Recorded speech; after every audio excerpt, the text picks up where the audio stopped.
యెషయా గ్రంథం 47వ అధ్యాయము 1వ వచనం. కన్యక అయిన బబులోను, క్రిందికి దిగి మంటిలో కూర్చుండుము. కల్దీయుల కుమారి, సింహాసనము లేకయే నేల మీద కూర్చుండుము. నీవు మృదువువని అయినను సుకుమారివని అయినను జనులు ఇక మీదట చెప్పరు. 2వ వచనం. తిరుగటి దిమ్మలు తీసుకొని పిండి విసురుము. నీ ముసుకు పారవేయుము. కాలి మీద జీరాడు వస్త్రము తీసివేయుము. కాలి మీద బట్ట తీసి నదులు దాటుము. 3వ వచనం. నీ కోకయు తీసివేయబడును. నీకు కలిగిన అవమానము వెల్లడి అగును. నేను ప్రతిదండన చేయుచు నరులను మన్నింపను. 4వ వచనం. సైన్యముల కధిపతియగు ఇశ్రాయేలు యొక్క పరిశుద్ధ దేవుడునగు యెహోవా అని మా విమోచకునికి పేరు. 5వ వచనం. కల్దీయుల కుమారి, మౌనముగా నుండి చీకటిలోనికి పొమ్ము. రాజ్యములకు దొరసాని అని ఇక మీదట జనులు నిన్ను గూర్చి చెప్పరు. 6వ వచనం.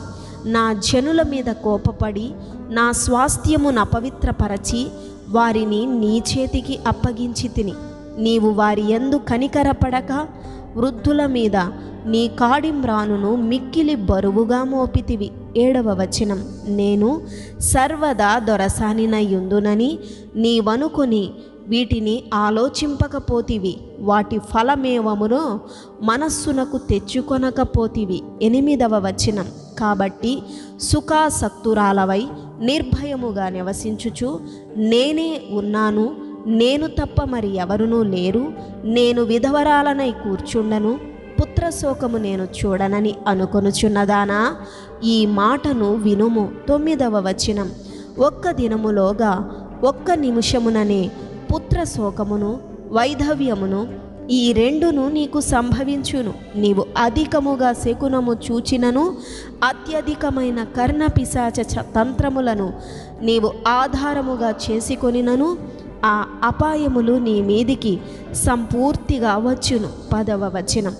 నీ చెడుతనమును నీవు ఆధారము చేసుకొని ఎవడునూ నన్ను చూడడని అనుకుంటివి.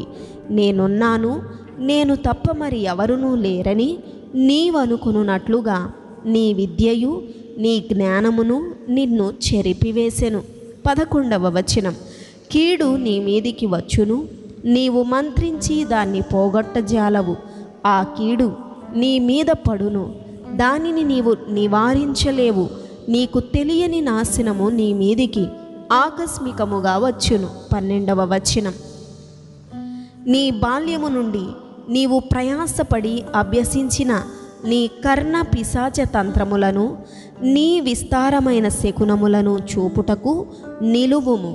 ఒకవేళ అవి నీకు ప్రయోజనములగునేమో, ఒకవేళ నీవు మనుష్యులను బెదిరింతువేమో. 13వ వచనం. నీ విస్తారమైన యోచనల వలన నీవు అలసియున్నావు.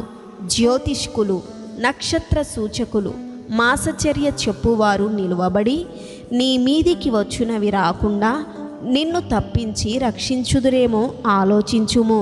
14వ వచనం. వారు కొయ్య కాలువ వలెనైరి, అగ్ని వారిని కాల్చివేయుచున్నది. జ్వాల యొక్క బలము నుండి తమ్ము తాము తప్పించుకొనలేకయున్నారు. అది కాచుకొనుటకు నిప్పు కాదు, ఎదుట కూర్చుండి కాచుకొనదగినది కాదు. 15వ వచనం. నీవు ఎవరి కొరకు ప్రయాసపడి అలసితివో వారికి అలాగే జరుగుచున్నది. నీ బాల్యము మొదలుకొని నీతో వ్యాపారము చేయువారు తమ తమ చోట్లకు వెళ్ళిపోవుచున్నారు. నిన్ను రక్షించువాడొక్కడైనా ఉండడు. ఆమేన్.